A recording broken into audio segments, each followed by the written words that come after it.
जैसा कि MP board में कक्षा 12वीं का 29 अगस्त को हिंदी विषय का पेपर होने वाला है, उसके लिए एमपी बोर्ड ने जारी किया है त्रैमासिक परीक्षा का प्रश्न बैंक, जो कि एमपी बोर्ड ने ऑफिशियली जारी किया है और सभी स्कूल के शिक्षकों को ये प्रोवाइड किया जाएगा, जो इसी के आधार पर आपके पेपर आपके स्कूल में बनाने वाले हैं। और आज की इस वीडियो में मैं आपको इसका फुल सॉल्यूशन देने वाला हूं। एक एक प्रश्न का आंसर, बिल्कुल करेक्ट आंसर आपको यहाँ पे दिया जाएगा और ये वेरीफाइड है, देखो। और ये एक्सपर्ट द्वारा तैयार किए गए सारे क्वेश्चन हैं, ये एमपी बोर्ड द्वारा स्वयं दिया गया है कि इसी में से आपका पूरा पेपर बनेगा, बाहर से कोई क्वेश्चन नहीं। तो बिल्कुल इस वीडियो को कंप्लीटली देखना और इस तरीके से आपका यहाँ पे प्रारूप रहेगा पेपर का। और देखो, एक एक करके सारे क्वेश्चन का, ऑब्जेक्टिव क्वेश्चन का आंसर इस वीडियो में कवर करा दूंगा, ठीक है। तो सबसे पहले यहाँ पे देख लो, इस तरीके से आपका पेपर का प्रारूप रहेगा। और यहाँ पे सबसे पहले आपके किस प्रकार के प्रश्न पेपर में रहेंगे, तो सही विकल्पीय प्रश्न पेपर में रहेंगे, जिसमें पहला प्रश्न दिया गया है कि हालावाद के प्रवर्तक कवि हैं। Option number A Jaishankar Prasad, अज्ञेय, हरिवंश राय बच्चन, महादेवी वर्मा। तो करेक्ट आंसर इसका, जिसको भी पता है, देखो भाई, जिसको पता है वो पहले से कमेंट सेक्शन में आंसर लिखेगा, है ना। ताकि इसमें होता क्या है कि आपको अगर याद होता है, आप बताते हैं पहले से, तो आपका रिवीजन हो जाता है ना। इसका करेक्ट आंसर हो जाएगा हरिवंश राय बच्चन। हरिवंश राय बच्चन हालावाद के प्रवर्तक कवि कहे जाते हैं। द नेक्स्ट क्वेश्चन, दिन जल्दी जल्दी ढलता है गीत बच्चन के किस काव्य संग्रह से लिया गया है। बच्चन यानी कि हरिवंश राय बच्चन, तो निशान निमंत्रण इसका करेक्ट आंसर हो जाएगा। देखो, एक एक क्वेश्चन को ध्यान से पढ़ते चलना है ना, बहुत सारे क्वेश्चन है, इससे बाहर पेपर नहीं जाने वाला है, पूरा सॉल्यूशन है, ठीक है। अगला क्वेश्चन है, हरिवंश राय बच्चन का जन्म कब हुआ था। द करेक्ट आंसर हो जाएगा आपका बा नंबर का ऑप्शन, 1907 ईस्वी में हरिवंश राय बच्चन का जन्म हुआ था। अगला क्वेश्चन आपका आ जाता है, हरिवंश राय बच्चन का जन्म कहाँ हुआ था भाई। 1907 में हुआ था, इलाहाबाद में हुआ था, ठीक है। अगला क्वेश्चन आपका है, आत्म परिचय कविता में कवि किसका भार लिए फिरता है। किसका भार लिए फिरता है, कवि कहता है ना, आपने लाइन पढ़ी होगी, मैं जगजीवन का भार लिए फिरता हूं, यही इसका करेक्ट आंसर हो जाएगा। अगला क्वेश्चन आपका है, आत्म परिचय कविता में कवि जीवन के लिए क्या लिए फिरता है। जीवन में क्या लिए फिरता है, तो जीवन में प्यार लिए फिरता है, ठीक है। यही आपका करेक्ट आंसर यहाँ पे हो जाएगा। अगला है, आत्म परिचय कविता में कवि बच्चन किसका पान किया करते हैं। आपने लाइन में पढ़ा होगा, स्नेह सुरा का पान किया करता हूं, स्नेह सुरा करेक्ट आंसर है। अगला क्वेश्चन है आपका, आत्म परिचय कविता में कवि अपने रोदन में क्या लिए फिरता है। आपने पढ़ा होगा कि रोदन में राग लिए फिरता हूं, है ना, रोदन में राग लिए फिरता हूं। तो यहां तक होते हैं 8 वस्तुनिष्ठ कंप्लीट। अब चलिए आगे चलते हैं। देखो, पूरी वीडियो देखना, हर एक क्वेश्चन का आंसर कंप्लीट करके जाना, क्योंकि पेपर में पूरा यहीं से आने वाला है ना। देखो, अगला क्वेश्चन है 9वें नंबर का, आत्म परिचय कविता में कवि स्वयं को दुनिया का एक नया क्या मानता है। प्रेमी मानता है, दीवाना मानता है, परवाना मानता है, या फिर रक्षक मानता है भाई। तो कवि स्वयं को दीवाना बताते हैं, ठीक है। अगला क्वेश्चन है कि आत्म परिचय कविता में कवि कैसा संसार लिए फिरता है। कवि कहते हैं कि स्वप्नों का संसार लिए फिरता हूं, करेक्ट आंसर स्वप्नों का, ठीक है। अगला क्वेश्चन, हो ना जाए पथ में रात कहीं, सोच सोच कर जल्दी जल्दी कौन चलता है। तो पंथी जल्दी जल्दी चलता है, तो यही आपने पढ़ा होगा, यही इसका करेक्ट आंसर है। अगला क्वेश्चन है, किसका ध्यान करके चिड़िया के परों में चंचलता आ जाती है। किसके परों में चंचलता आ जाती है, तो देखो, अपने बच्चों का ध्यान जब चिड़िया करती है तो वो और ज्यादा तेजी से दौड़ने लगती है, उड़ने लगती है, तो उसके परों में चंचलता आ जाती है। अगला है, बच्चों की याद आने पर चिड़िया क्या करती है, तो तेजी से उड़ती है, यही इसका करेक्ट आंसर हो जाएगा, ठीक है। अगला क्वेश्चन है, दिन जल्दी जल्दी ढलता है कविता में कवि हताश व दुखी क्यों है। आर्थिक हानि के कारण, अपराध के कारण, परिवार के बिछुड़ने के कारण, इनमें से कोई नहीं। इसका करेक्ट आंसर हो जाएगा परिवार से बिछोड़ने के कारण। चलिए भाई, अगला क्वेश्चन है आपका, कवि आलोक धनवा किस दशक के कवि हैं। तीसरे, चौथे, पांचवें, या फिर किस दशक के कवि हैं। तो 7वें 8वें दशक के कवि हैं आलोक धनवा जी, ठीक है। अगला क्वेश्चन है कि आलोक धनवा की पहली कविता कौन सी है। भागी हुई लड़कियां, जनता का आदमी, ब्रूनो की बेटियां, इनमें से कोई नहीं। तो आपका करेक्ट आंसर हो जाएगा यहाँ पे जनता का आदमी। अगला क्वेश्चन आपका है, कवि आलोक धनवा का एकमात्र कविता संग्रह है भागी हुई लड़कियां, जनता का आदमी, ब्रूनो की बेटियां। इसका करेक्ट आंसर हो जाएगा दुनिया रोज बनती है। आपका दा नंबर का ऑप्शन इसका करेक्ट आंसर हो जाएगा। अगला क्वेश्चन आपका दिया गया है, छत से गिरने और बचने के बाद बच्चे बन जाते हैं भाई, निडर बन जाते हैं क्या। हाँ, निडर बन जाते हैं, इसका करेक्ट आंसर निडर लगाएंगे। अगला क्वेश्चन आपका दिया गया है, पतंग कविता किसके लिए प्रसिद्ध है। प्रतीकों के लिए, चित्र विधान के लिए, बिंब विधान के लिए, व्यंग्यार्थ के लिए। तो जो पतंग कविता जो है वो बिंब विधान के लिए यहाँ पे क्या है, प्रसिद्ध है। अगला क्वेश्चन है कि पतंग उड़ाते बच्चे किसके सहारे स्वयं भी उड़ते हैं। तो जब वो बच्चे पतंग उड़ाते हैं तो वो रंध्रों के सहारे स्वयं भी उड़ते हैं। ठीक है, देखो एक एक क्वेश्चन को बिल्कुल ये मान करके चलो कि ये एग्जाम में आ ही रहा है, क्योंकि अभी नहीं तो एग्जाम में, बोर्ड एग्जाम में आ गया। ठीक है, तो बिल्कुल मान करके चलो आ ही रहा है। ठीक है, तो करते चलो। अगला क्वेश्चन है मातृक छंद का उदाहरण है। मातृक छंद कौन है भाई इनमें से, कवित्त, सवैया, सोरठा। आपके में कौन कौन से छंद हैं, यही हैं। तो सोरठा इसमें जो है वो आपका मातृक छंद है। अगला क्वेश्चन है कि माधुर्य काव्य गुण किन रसों में पाया जाता है। माधुर्य का जो काव्य गुण है वो किस रस में पाया जाता है, वीर रस में, श्रृंगार रस में, रौद्र रस में, हास्य रस में। इसका करेक्ट आंसर हो जाएगा आपका श्रृंगार रस में, है ना। अगला है काव्य गुणों की संख्या। काव्य गुण कितने प्रकार के होते हैं, इससे क्वेश्चन बनेगा, इसको कर लेना।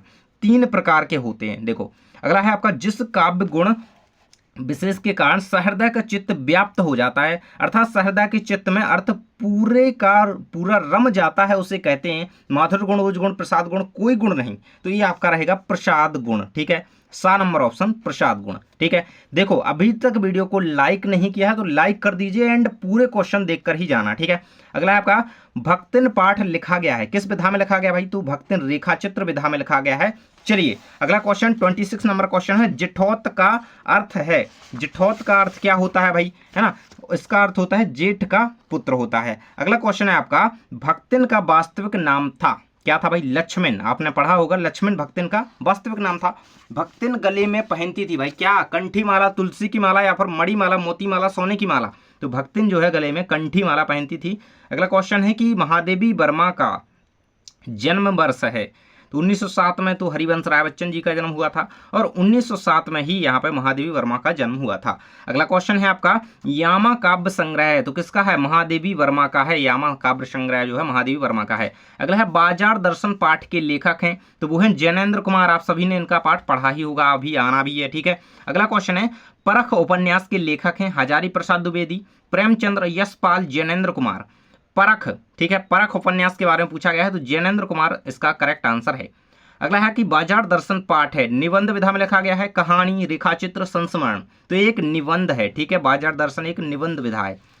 The next question is very most important, purchasing power का अर्थ क्या होता है। परचेजिंग पावर क्या होती है, इसका क्वेश्चन लॉन्ग में भी आ सकता है, यानी कि 2 मार्क्स में भी आ सकता है, शॉर्ट ही है। सामान खरीदने की शक्ति, अग्रिम इच्छा या फिर राशि इच्छा, खरीदने की शक्ति इसका अर्थ होता है करेक्ट आंसर। अगला है आपका बाजार का जादू चढ़ने का अर्थ है आकर्षक वस्तुएं, उपहार की वस्तुएं, उधार की वस्तुएं, दान की वस्तुएं। तो करेक्ट आंसर हो जाएगा आपका आकर्षक वस्तुएं।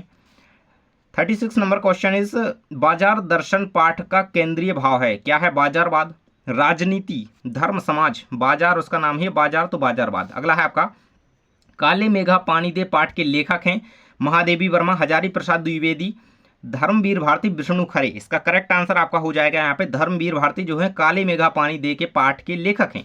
अगला क्वेश्चन है कि वे विभिन्न शब्द जिनका स्रोत संस्कृत नहीं है भारत में ग्राम्य क्षेत्रों अथवा जनजातियों में बोली जाने वाली विभिन्न भाषा परिवारों के हैं, वे कहलाते हैं, क्या कहलाते हैं भाई, क्षेत्रीय शब्द या फिर तकनीकी निपात या विदेशी। तो भाई देखो यहाँ पे क्या, क्षेत्रों में, जनजातियों में, तो वो क्षेत्रीय शब्द हैं। ठीक है, अगला आपका निम्न में से अवधारणा बोधक निपात शब्द नहीं है। निपात शब्द इनमें से कौन सा नहीं है, ठीक, लगभग, करीब, काश, कौन सा नहीं है भाई, तो इनमें से जो काश है ना वो निपात शब्द नहीं है। अगला क्वेश्चन है कि काश आज वर्षा होती, इस वाक्य में काश कौन सा निपात शब्द है, तो विस्मयादि बोधक, प्रश्न बोधक, निषेधात्मक या सीमा बोधक। तो इसका आंसर है आपका विस्मयादि बोधक, है ना। जिस शब्द के बाद हम इस तरीके से ये विस्मयादि बोधक चिन्ह लगाते हैं वो आपका विस्मयादि बोधक निपात होगा या शब्द होगा या फिर वर्ड होगा या फिर चिन्ह होगा। अगला है आपका निम्न शब्दों में से तकनीकी शब्द नहीं है। तकनीकी शब्द कौन सा नहीं है, अंगोछा, रेखाचित्र, अभिकर्ता, आयोग। करेक्ट आंसर आपका हो जाएगा अंगोछा जो है इसमें तकनीकी शब्द नहीं है। देखो एक एक आंसर आपका वेरीफाई है, कोई गलत आंसर नहीं है। अगर आपको कोई डाउट है तो कमेंट सेक्शन में जरूर से बताइएगा, उसका आपका सॉल्यूशन दिया जाएगा। अगला क्वेश्चन है आपका सिल्वर वेडिंग पार्ट के लेखक हैं भाई, कौन है भाई, जल्दी से कमेंट्स में बताइए। मनोहर श्याम जोशी, मनोहर वर्मा, श्याम मनोहर जोशी, फणीश्वर नाथ रेणु।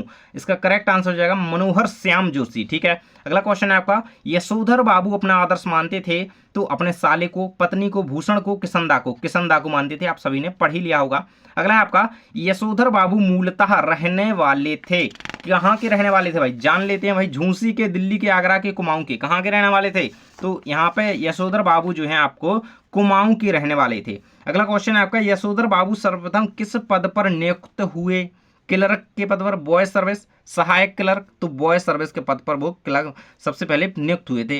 अगला क्वेश्चन है कि यशोधर बाबू का पूरा नाम क्या था, Yashodhar Babu, AD Pant, Y D Pant, OD Pant, क्या था नाम इनका, बाई डी पंत, इनका करेक्ट पूरा नाम जो था बाई डी पंत था। अगला क्वेश्चन है, लेखक ने यशोधर बाबू को किसंदा का कौन सा पुत्र कहा, दत्तक पुत्र कहा था, मानस पुत्र कहा था, नाजायज पुत्र कहा था, या फिर पुत्र कहा था, तो मानस पुत्र कहा था। ठीक है भाई। अगला क्वेश्चन है, यशोधर बाबू किस तरह के जीवन के पक्षधर थे, बनावटी, धार्मिक, मौज मस्ती, सादगीपूर्ण, सादगीपूर्ण इसका करेक्ट आंसर है। अगला आपका, टीवी पर प्रसारित खबरों में सबसे महत्वपूर्ण है भाई, विजुअल, वाइट, नेट, ये बिल्कुल सब कुछ है ना, ये सब कुछ है, ऊपर सभी। अगला आपका, रेडियो समाचार की भाषा ऐसी हो जिसमें सामासिक और तत्सम शब्दों की बहुलता हो, जिसमें आम बोलचाल के शब्दों का प्रयोग हो, जो समाचार वाचक आसानी से पढ़ सके, जिसमें कठिन शब्द हों, तो इसका करेक्ट आंसर हो जाएगा आपका, जो समाचार वाचक आसानी से पढ़ सके, रेडियो समाचार की भाषा ऐसी होनी चाहिए। ठीक है। अब यहाँ पे हमारे हो जाते हैं रिक्त स्थान स्टार्ट, है ना। लास्ट क्वेश्चन आपका सही विकल्प का दिया गया है, आधुनिक छापखाना का आविष्कार हुआ भारत में, चाइना में, जर्मनी में, अमेरिका में, इसका करेक्ट आंसर हो जाएगा आपका, जर्मनी में आधुनिक छापखाने का आविष्कार हुआ था। यहां से हमारे हो जाते हैं फिल इन द ब्लैंक्स यानी कि रिक्त स्थान टाइप के प्रश्न स्टार्ट। चलिए स्टार्ट करते हैं। तो पहला क्वेश्चन आपका दिया गया है, देखो अब 51 कर चुके हैं हम सही विकल्प कंप्लीट, अब 40 करेंगे हम रिक्त स्थान कंप्लीट, उसके बाद आपकी क्या है सही जोड़ियां सत असत्य हैं, तो सब कुछ देखेंगे। रिक्त स्थान दिया गया पहला है, मैं खालिस्तान मौजों पर मस्त बहा करता हूं, मैं भव मौजों पर, भव मौजों पर। ठीक है। अगला है आपका, मैं मादकता खालिस्तान लिए फिरता हूं, मादकता, निःशेष लिए फिरता हूं, निःशेष, बिल्कुल यही इसका करेक्ट आंसर है। देखो मैं इस तरीके से अंडरलाइन करता जाऊंगा जो भी उसका है। ठीक है। अगला है, मैं बना बना कितने राग जग रोज मिटाता हूं, मैं खालिस्तान अलंकार है, मैं बना बना, मतलब देखो यहाँ पे क्या होती है, एक ही वर्ण की आवृत्ति हुई है तो यहाँ पे, लेकिन अर्थ अलग अलग है, तो पुनरुक्ति है ना। अगला है आपका, कवि बच्चन खालिस्तान का ध्यान नहीं करते, जग का ध्यान नहीं करते वो। ठीक है। अगला है आपका, संसार कवि के खालिस्तान को गाना कहने लगा है, कभी मतलब संसार जो है कभी के रोने को या फिर हंसने को, क्या रोने को भाई गाना कह रहा है। अगला है आपका, दुनिया की सबसे रंगीन और हल्की चीज क्या होती है, वो पतंग होती है ना। अगला है आपका, पतंग की पतली कमानी खालिस्तान की बनी होती है, तो लोहे की, बांस की, तो बांस की बनी होती है। अगला क्वेश्चन है आपका, आचार्य भरत ने खालिस्तान काव्य की आत्मा माना है, तो आचार्य भरत ने रस को जो है काव्य की आत्मा माना है। अगला क्वेश्चन है आपका, आश्चर्य के चित्त में उत्पन्न होने वाले अस्थायी मनोविकारों को क्या कहते हैं भाई, संचारी भाव कहते हैं। बिल्कुल से, संचारी भावों की संख्या कितनी होती है ये आपको कमेंट में बताना है। मैं इसका आंसर नहीं बताऊंगा, जल्दी से कमेंट सेक्शन में इसका आंसर करेक्ट लिखिएगा, बिल्कुल, है ना। कितनी होती है संचारी भावों की संख्या, जल्दी से बताइएगा, ये आप लोगों के लिए छोड़ दिया मैंने। अगला क्वेश्चन है आपका, स्थायी भावों की संख्या मानी जाती है भाई, जितने रस उतने स्थायी भाव। ठीक है। रस कितने हैं 10, तो रस स्थायी भाव भी 10। अगला है आपका, प्रत्येक रस का एक खालिस्तान नियत होता है, क्या संचारी भाव, बिल्कुल स्थायी भाव नियत होता है, प्रत्येक रस का एक स्थायी भाव होता ही है। अगला है, रस के प्रमुख अंग होते हैं, जो 4 होते हैं, स्थायी भाव, विभाव, अनुभाव, संचारी भाव, है ना, तो ये 4 अंग होते हैं रस के। ठीक है। अगला क्वेश्चन आपका आ जाता है, बीभत्स रस का स्थायी भाव खालिस्तान होता है, बीभत्स का जुगुप्सा होता है, बिल्कुल से याद रखना, है ना, अद्भुत का विस्मय होता है। ठीक है। अगला है आपका, विभाव के खालिस्तान प्रकार होते हैं, तो विभाव के कितने प्रकार होते हैं भाई, तो विभाव के 2 प्रकार होते हैं। ठीक है। अगला है, अनुभाव के भेद होते हैं, अनुभाव के कितने 4 भेद होते हैं। आश्रय की बाह्य शारीरिक चेष्टाएं खालिस्तान कहलाती हैं, अनुभाव, विभाव क्या कहलाती हैं भाई, अनुभाव कहलाती हैं। ठीक है। यही आपका करेक्ट आंसर इसमें हो जाएगा। अगला है आपका, स्थायी भाव को जागृत करने वाले कारण खालिस्तान कहलाते हैं, आलामन, उद्दीपन क्या कहलाते हैं भाई, स्थायी भाव को जागृत करने वाले कारण जो है आपके उद्दीपन कहलाते हैं। अगला क्वेश्चन है आपका, क्रोध स्थायी भाव जागृत होकर खालिस्तान रस के, क्रोध में आप समझ सकते हैं क्रोध रौद्र का स्थायी भाव होता है। अगला है आपका, व्यंग्योक्ति को पढ़ करके, देख करके अथवा सुन करके खालिस्तान रस की निष्पत्ति होती है, पढ़कर, सुनकर, देखकर अथवा अद्भुत रस की होती है। व्यंग्योक्ति सॉरी ये आप अगले वर्ड, आगे के वर्ड को ध्यान दीजिए, व्यंग्योक्ति जिसमें हंसी आए आपको, है ना, वो हास्य रस की। ठीक है। हास्य रस का करेक्ट आंसर है। भक्तिन का कद क्या था, छोटा था, बड़ा था, छोटा था भक्तिन का कद। अगला है आपका, भक्तिन पाठ के रचयिता कौन है भाई, महादेवी वर्मा इसकी लेखिका हैं, रचयिता हैं। अगला क्वेश्चन है, जीवन के कवित्री हैं, सॉरी, जीवन के दूसरे परिच्छेद में खाली स्थान अधिक है, सुख अधिक है, दुख अधिक है? तो दुख अधिक है। अगला है आपका, रोटियां अच्छी सेकने के प्रयास में बहुत अधिक खरी हो गई या नरम हो गई? तो खरी हो गई। अगला है आपका, मेरे भ्रमण की एकांत साथिन भक्तिन रही है, बिल्कुल भक्तिन रही है, ये महादेवी वर्मा कहती हैं। अगला है, मेरे पास वहां जाकर रहने के लिए खालिस्तान नहीं है, रुपया नहीं है, मकान नहीं है? तो मकान नहीं है। अगला क्वेश्चन है आपका, भक्तिन और मेरे बीच में खालिस्तान का संबंध है, तो सेवक स्वामी, लेन देन का संबंध है, सेवक और स्वामी का संबंध है, ठीक है। अगला क्वेश्चन है आपका, वह शब्द जो क्षेत्र विशेष में बोले जाते हैं क्षेत्रीय शब्द कहलाते हैं, हम स्टार्टिंग में ही पढ़ चुके थे वस्तुनिष्ठ में, ठीक है। अगला है आपका, वे शब्द जो वाक्य में किसी शब्द के बाद बल देने के लिए लगाए जाते हैं निपात शब्द कहलाते हैं, ठीक है। पढ़ाई होगा आपने निपात शब्द, जैसे मैं भी बाजार जाऊंगा, भी जो है यहाँ पे वो निपात शब्द है, उस पर जोर डाला जा रहा है। अगला है आपका, सिल्वर वेडिंग के कथानायक खालिस्तान को अपना आदर्श मानते हैं, तो किशनदा को अपना आदर्श मानते हैं। अगला है, मनोहर श्याम जोशी का जन्म खालिस्तान में हुआ, 9 अगस्त सन 1933 को राजस्थान के अजमेर में हुआ, या फिर 3 अगस्त? इसका करेक्ट आंसर है 9 अगस्त वाला, ठीक है, ये राजस्थान के अजमेर में उनका जन्म हुआ था। अगला है, किशनदा ने यशोधर बाबू को खालिस्तान उधार भी दिए, तो 100 रुपये, 50 रुपये, कितने रुपये भाई? 50 रुपये उधार दिए थे। देखो हिसाब रखते थे अपना सब लोग, है ना। अगला है, सिल्वर वेडिंग में भूषण ने अपने पिता को उपहार में खालिस्तान दिया, तो ड्रेसिंग गाउन दिया था या फिर ऊनी स्वेटर? तो ड्रेसिंग गाउन इसका करेक्ट आंसर हो जाएगा। अगला है आपका, सिल्वर वेडिंग कहानी में प्रमुख पात्र यशोधर पंत यानी कि बाईडी पंत की शादी के खालिस्तान का वर्णन है, तो 25वीं सालगिरह का वर्णन है, 25वीं, इसीलिए इसे सिल्वर वेडिंग कहा जा रहा है, ठीक है। तो ये यहाँ पे आंसर रहेगा। अगला क्वेश्चन आपका दिया गया है, यशोधर बाबू ने दफ्तर से लौटते हुए रोज खालिस्तान जाने की रीति अपनाई, कहाँ पे जाते थे? साईं मंदिर या बिड़ला मंदिर? बिड़ला मंदिर इसका करेक्ट आंसर हो जाएगा। अगला क्वेश्चन आपका है, यशोधर बाबू मूल रूप से खालिस्तान के रहने वाले हैं, तो कुमाऊं के रहने वाले हैं, ये हम पढ़ चुके हैं। अगला क्वेश्चन आपका है, एक सफल साक्षात्कारता में खालिस्तान होना चाहिए, है ना, तो क्या होना चाहिए? सुंदरता, पर्याप्त ज्ञान, तो भाई ज्ञान ही होना चाहिए, सुंदरता का क्या काम। अगला आपका, स्तंभ लेखन खालिस्तान लेखन का प्रमुख रूप है, विचार परक सकारात्मकता, तो विचार परक ये यहाँ पे स्तंभ लेखन का प्रमुख रूप है। संपादकीय को खालिस्तान की आवाज माना जाता है, तो किसकी आवाज माना जाता है? आम जनता की या फिर अखबार की? तो अखबार की आवाज यहाँ पे माना जाता है। इसके बाद हमारे सत्य असत्य स्टार्ट हो जाते हैं। चलिए सत्य असत्य की ओर रुख करते हैं। सबसे पहला आपका क्वेश्चन दिया गया है, काले मेघा पानी दे, काले मेघा पानी दे पाठ रेखा चित्र है, तो ये आपका असत्य हो जाएगा, इसको असत्य लगाएंगे, ठीक है। अगला क्वेश्चन आपका दिएगा, परचेजिंग पावर का अर्थ क्रय शक्ति होता है, क्रय शक्ति होता है क्या? हाँ बिल्कुल होता है, हमने पढ़ा था अभी। धर्मवीर भारती भक्तिन जो है धर्मवीर भारती की रचना है, तो बिल्कुल नहीं है, क्योंकि भक्तिन जो है महादेवी वर्मा की रचना है। अगला आपका, इंदर सेना का अर्थ मेढक मंडली होता है, तो ये बिल्कुल यहाँ पे करेक्ट आंसर आपका हो जाएगा। अगला है, सरस्वती पत्रिका का संपादन हजारी प्रसाद द्विवेदी ने किया था, नहीं, सरस्वती पत्रिका का संपादन महावीर प्रसाद द्विवेदी ने किया था, इसलिए इनकरेक्ट यानी कि आपका फॉल्स हो जाएगा। अगला क्वेश्चन है कि भक्तिन देहातिन थी, ये बिल्कुल करेक्ट आंसर आपका यहाँ पे हो जाएगा। अगला है, बाजार का जादू आंख की राह काम करता है, आंख की राह काम करता है, ये सत्य रहेगा। The next question, Jinendra Kumar मनोवैज्ञानिक उपन्यासकार हैं, ये भी करेक्ट रहेगा। अगला क्वेश्चन है, गुण की संख्या 3 होती है, ये भी सही रहेगा। अगला क्वेश्चन है 10 नंबर का, वर्णिक छंद की गणना वर्ण के आधार पर, बिल्कुल मात्र की मात्राओं के आधार पर, वर्णिक की वर्ण के आधार पर। अगला है, जहां कारण के बिना कार्य होना जाना जाता है कहा जाता है, वहां व्यतिरेक अलंकार होता है, तो ये आपका यहाँ पे असत्य हो जाएगा। अगला है आपका, आत्मकथा सत्य घटना पर नहीं होती, नहीं होती क्या? आत्मकथा बिल्कुल सत्य घटना पर होती है, तो यहाँ पे इसका असत्य लगाएंगे, क्योंकि इसमें क्या कहा जा रहा है कि आत्मकथा सत्य घटना पर नहीं होता, क्योंकि आत्मकथा वही व्यक्ति लिखता है जिसकी स्वयं होती है, मतलब वो तो घटी हुई होनी चाहिए। अगला है, रेडियो नाटक में संवाद का कोई महत्व नहीं होता है, तो रेडियो नाटक में संवाद का कोई महत्व नहीं होता है, नहीं होता है, बिल्कुल नहीं होता है।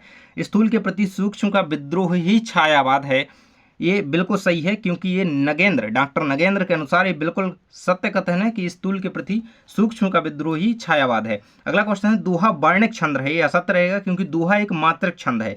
एकांकी श्रव्य काव्य का रूप होता है, तो एकांकी श्रव्य काव्य का रूप नहीं होता, एकांकी को देख भी सकते हैं, ठीक है। अलंकार का अर्थ दर्पण होता है।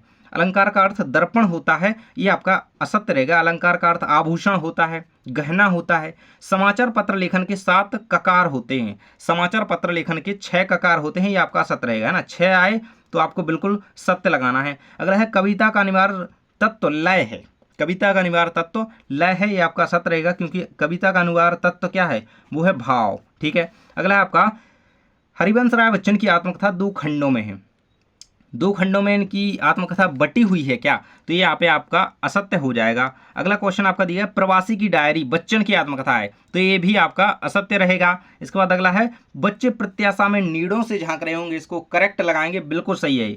अगला है आपका दिन जल्दी जल्दी ढलता है, कविता में दिन का पंथी सूर्य को माना गया है, सूर्य को माना गया है क्या, बिल्कुल सही है आपका। अगला क्वेश्चन है आपका कैमरे में बंद अपाहिज कविता में दूरदर्शन पर व्यंग किया गया है, ये आपका सत्य रहेगा। अगला है सीधी बात छंदों के चक्कर में फंस गई, ये बिल्कुल करेक्ट नहीं है, गलत है ये आपका। रघुवीर सहाय दूसरे तार सप्तक के कवि हैं, तो ये सही रहेगा। अगला है छायावाद के प्रवर्तक कवि, सॉरी हम आगे निकल गए क्या, छायावाद के प्रवर्तक कवि जयशंकर प्रसाद हैं, क्या कहा जा रहा है, बिल्कुल सही है भाई, बिल्कुल सही है क्योंकि छायावाद के प्रवर्तक कवि जयशंकर प्रसाद ही हैं।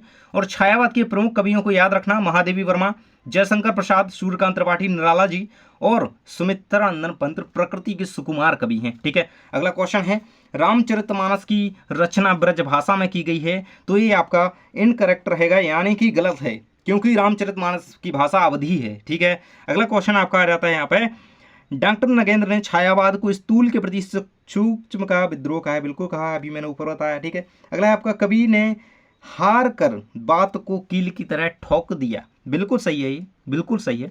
अगला क्वेश्चन है कार्यक्रम को रोचक बनाने के लिए, है ना, कैमरे के सामने अपाहिज को रोने के लिए विवश किया जाता है, बिल्कुल किया जाता है क्योंकि वो तो एक्टिंग है भाई। कुंवर नारायण प्रगतिवादी रचनाकार हैं, ये आपका यहाँ पे कुंवर नारायण प्रगतिवादी रचनाकार हैं नहीं है, ये प्रयोगवादी हैं, प्रयोगवादी यहाँ पे होता तो सही लगाती है। कवियों ने प्रकृति का मानवीकरण किया है, तो ये आपका यहाँ पे सत्य रहेगा, बिल्कुल किया है। अगला है भारतेंदु युग को हिंदी कविता का जागरण काल माना जाता है, तो ये आपका आंसर, इसमें थोड़ा डाउट है, इसका आंसर आपको स्वयं बताना है, इसका आंसर क्या है, भारतेंदु युग को हिंदी कविता का, इसको बताइएगा जरूर से। अगला है आपका प्रयोगवाद के प्रवर्तक शमशेर बहादुर सिंह हैं, बिल्कुल नहीं है। अगला है आपका कविता एक खिलना है बच्चों के बहाने, नहीं भाई, फूल के बहाने हैं। सिल्वर वेडिंग कहानी के नायक भूषण है, नहीं है, यशोधर बाबू हैं। जूझ कहानी गोदान उपन्यास का अंश है, बिल्कुल नहीं है भाई। गोदान किसकी है, प्रेमचंद्र जी की। जूझ से कहाँ रिलेट कर रहे हैं, बिल्कुल नहीं कर रहे हैं। चलिए भाई अगले क्वेश्चन की ओर। सौंदल गेकर मास्टर कविता बहुत ही अच्छे ढंग से पढ़ाते थे, बिल्कुल पढ़ाते थे। अगला है सिल्वर वेडिंग उत्सव विवाह के 25 वर्ष पूर्ण होने पर मनाया गया, बिल्कुल मनाया गया।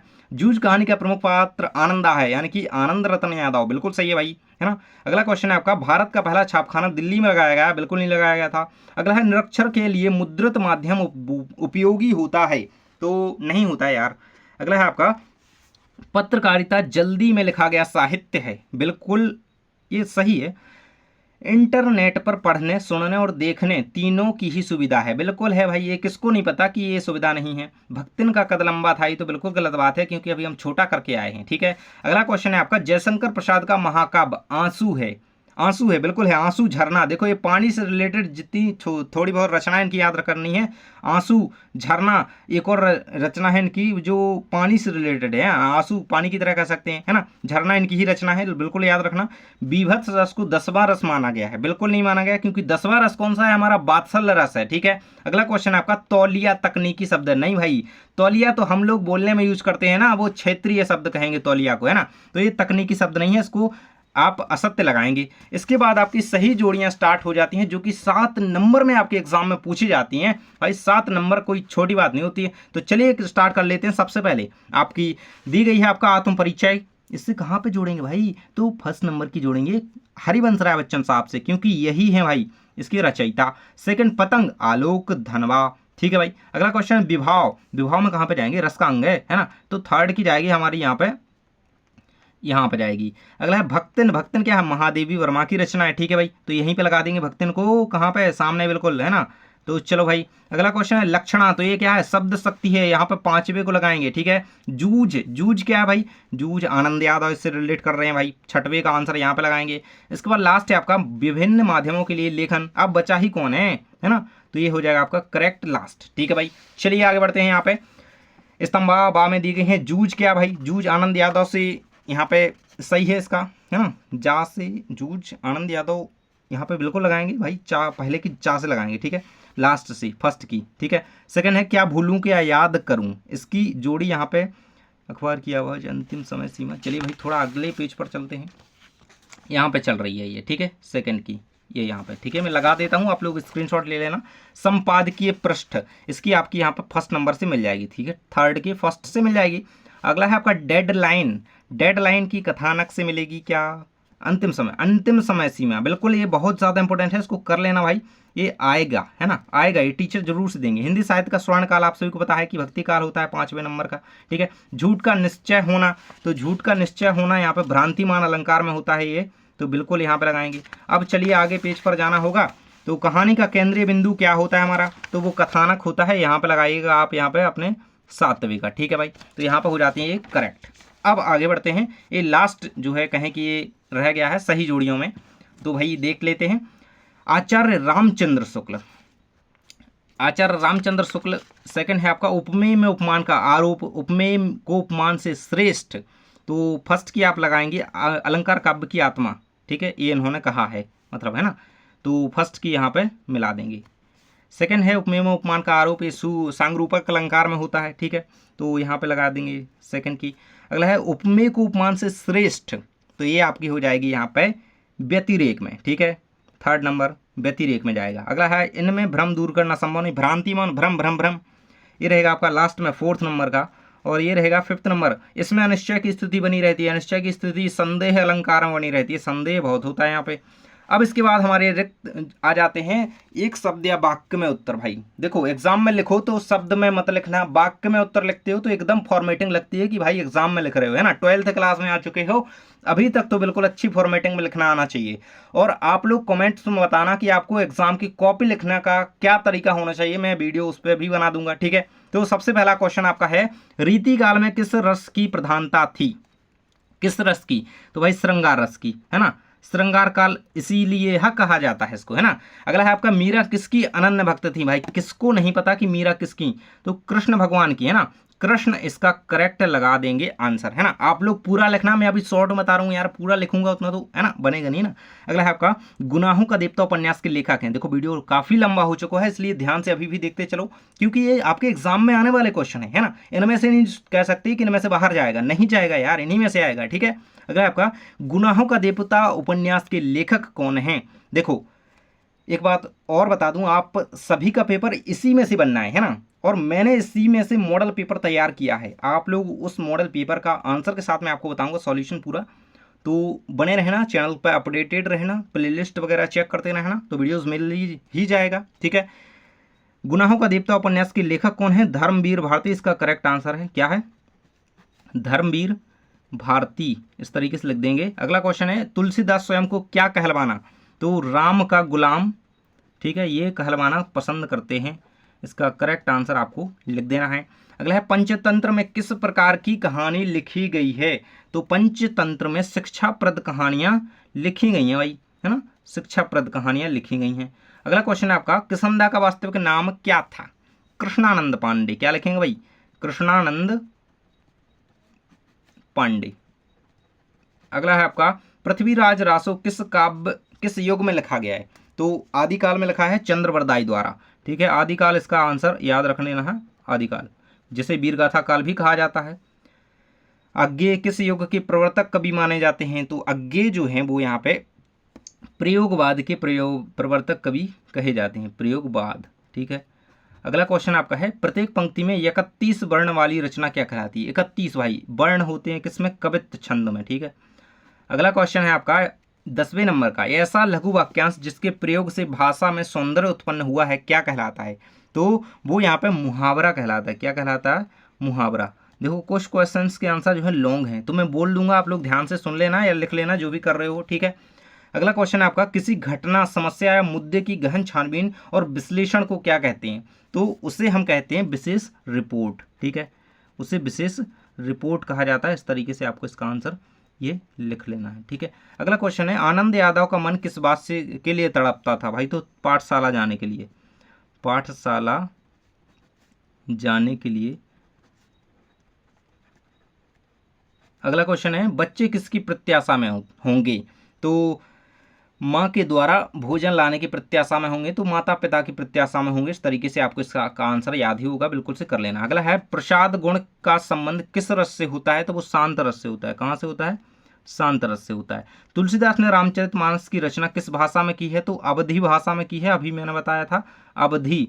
अगला है आपका कवियों के अनुसार 10वां रस किसे कहा जाता है? तो जैसे वात्सल्य रस को 10वां रस कहा जाता है और सूरदास जी को वात्सल्य सम्राट कहा जाता है। ठीक है। अगला है रेडियो नाटकों में पत्रों की पहचान किसके माध्यम से होती है? रेडियो नाटकों की बात की जा रही है, इसमें संवाद व आवाज के माध्यम से होती है ना।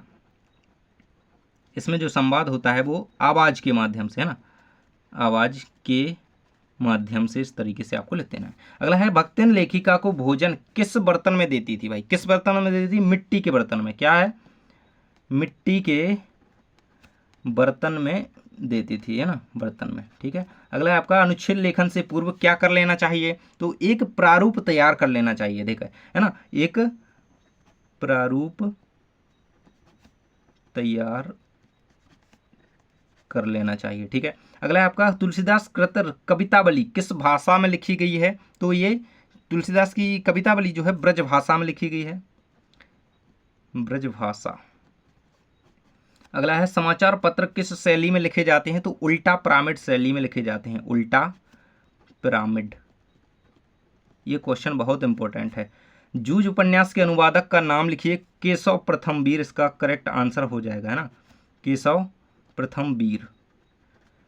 नेक्स्ट क्वेश्चन है तुलसीदास जी ने दरिद्रता की तुलना किससे की है? तो रावण से की है। दरिद्रता की तुलना तुलसीदास जी ने रावण से की है। अगला क्वेश्चन आपका आ जाता है बाजार की सार्थकता किस में है? तो बाजार का सही उपयोग करने में ही बाजार की सार्थकता है। तो किसकी जगह आपको लिख देना है? बाजार का सही उपयोग करने में ही बाजार की सार्थकता है ना, सही उपयोग में। ठीक है। किसके सही उपयोग में? भाई बाजार के सही उपयोग में। कविता की उड़ान कौन नहीं जानता? तो कविता की उड़ान जो है चिड़िया नहीं जानती। अगला क्वेश्चन है जान श्याम घनश्याम को नाच उठे बनमोर किस अलंकार का उदाहरण है? तो भ्रांतिमान अलंकार इसका करेक्ट आंसर आपका हो जाएगा। क्या? भ्रांतिमान। अगला क्वेश्चन है कैमरे के सामने किसको लाया जाता है? तो अपाहिज को लाया जाता है। किसको भाई? अपाहिज को कैमरे के सामने लाया जाता है। अगले कुछ और क्वेश्चन आपके रह चुके हैं, तो हम सभी को कंप्लीट करते हुए चलेंगे। देखो थोड़े से ही क्वेश्चन है यहाँ तक आप, है ना, फिर उसके बाद मैं आपको अगले वीडियो में वो आपके अगले के क्वेश्चन कंप्लीट करवा दूंगा। ठीक है, देखते रहो। तो अखबार पत्रिका और पुस्तक के किस प्रकार के माध्यम में आती हैं? तो ये आपका हो जाएगा मुद्रित माध्यम में ये आती हैं। ठीक है, क्या? मुद्रित।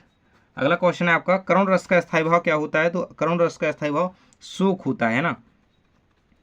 अगला है आपका नाटक सम्राट के नाम से जाना जाता है। तो जयशंकर प्रसाद को जाना जाता है, जो कि छायावाद के स्तंभ कवि हैं। जयशंकर प्रसाद नाटक सम्राट। उपन्यास सम्राट मुंशी प्रेमचंद्र जी। अगला है शब्द गुण कितने प्रकार के होते हैं? तो शब्द गुण और शब्द शक्ति दोनों 3-3 प्रकार के होते हैं। आधुनिक काल की मीरा महादेवी वर्मा, है ना, महादेवी वर्मा को आधुनिक काल की मीरा के नाम से जाना जाता है। अगला है आपका मुद्रित माध्यम की एक प्रमुख विशेषता क्या है? तो वो है स्थायित्व। स्थायित्व मुद्रित माध्यम की प्रमुख विशेषता होती है। घटना स्थल से किसी खबर के सीधे प्रसारण को लाइव कहते हैं और ये आप सभी का जानते हैं। अगला है आपका पति की मृत्यु के समय भक्तिन की आयु क्या थी? तो 29 वर्ष इसका करेक्ट आंसर आपको लिख देना है। छंद कितने प्रकार के होते हैं? तो छंद मुख्यतः 2 प्रकार के होते हैं, फिर उसके अंदर और सारे हैं। तो मुख्यतः कौन से? एक होता है मात्रिक छंद, एक होता है वर्णिक छंद। ठीक है। अगला है सारी विच नारी है कि नारी विच सारी है में कौन सा अलंकार है? तो यहाँ पे आपको क्या हो रहा है? संदेह हो रहा है भाई कि कहना क्या चाह रहे हो, है ना, तो संदेह अलंकार हो जाएगा। अगला है चांद का मुंह टेढ़ा किसकी रचना है? तो गजानन माधव मुक्तिबोध की ये रचना है। किसकी?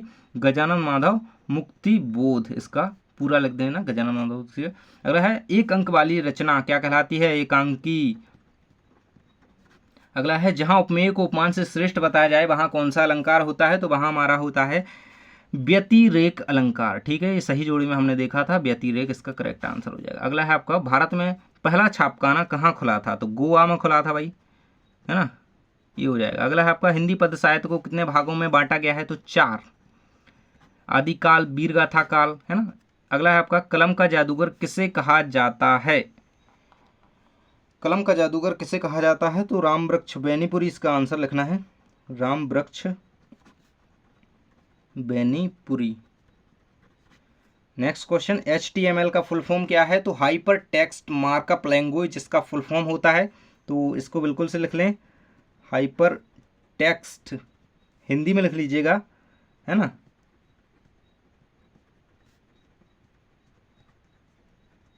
ये हो जाएगा। कौन सा